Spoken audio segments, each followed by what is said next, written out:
This is a mole map. It's very important and helpful to use a mole map to solve stoichiometry problems because it shows the conversion factors from mole to liters, from mole to grams, and from mole to particles, molecules, atoms, and from mole to mole using the molar ratio. But this can only be done when the equation is balanced. Let's take a look at our problem.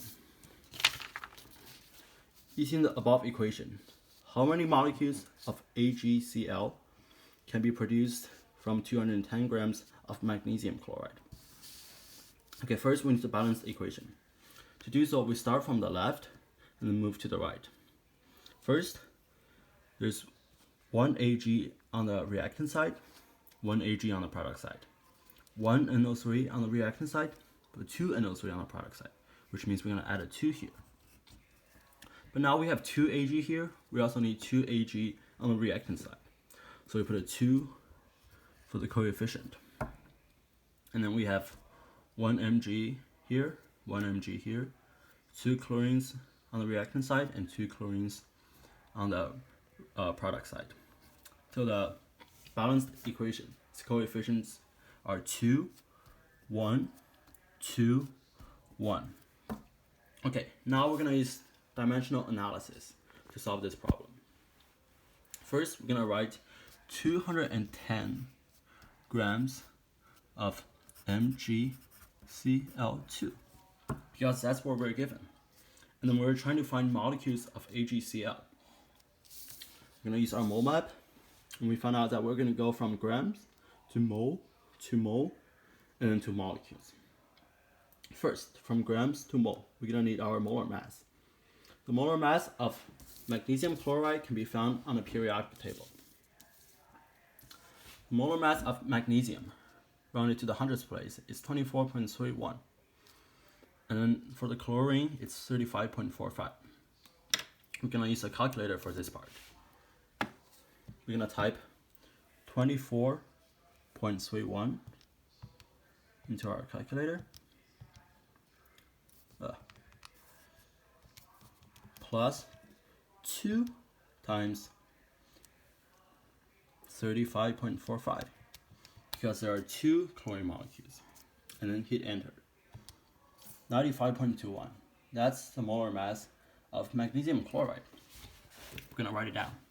For every 1 mole of magnesium chloride, there are 95.21 grams of magnesium chloride. Okay, now we're going to go from mole to mole using the molar ratio, which can be found from our equation. You see the 2 in front of AgCl and the coefficient 1 in front of MgCl2. So we're going to write for every 2 moles of AgCl, there's 1 mole of MgCl2. And then now we're going to go from mole to molecules using the Avogadro's number, 6.02 times 10 to the 23rd. So we're going to write for every 1 mole of AgCl, there are 6.02 times 10 to the 23rd molecules of AgCl. Now we're going to use our calculator to calculate the whole thing.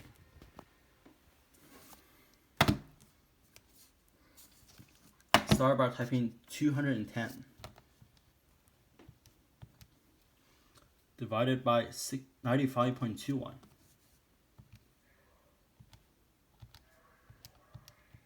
Hit enter.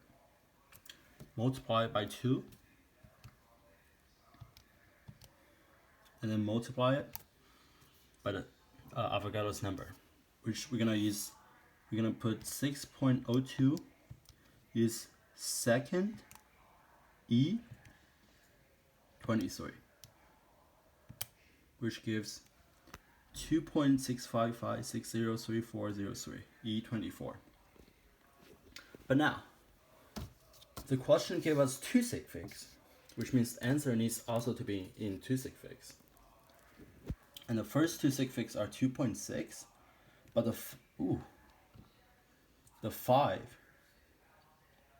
that runs up make it 2.7. That means we're gonna write 2.7 times 20. So it's 10 to the power of 24. And then unit molecules of silver chloride. And that is our final answer.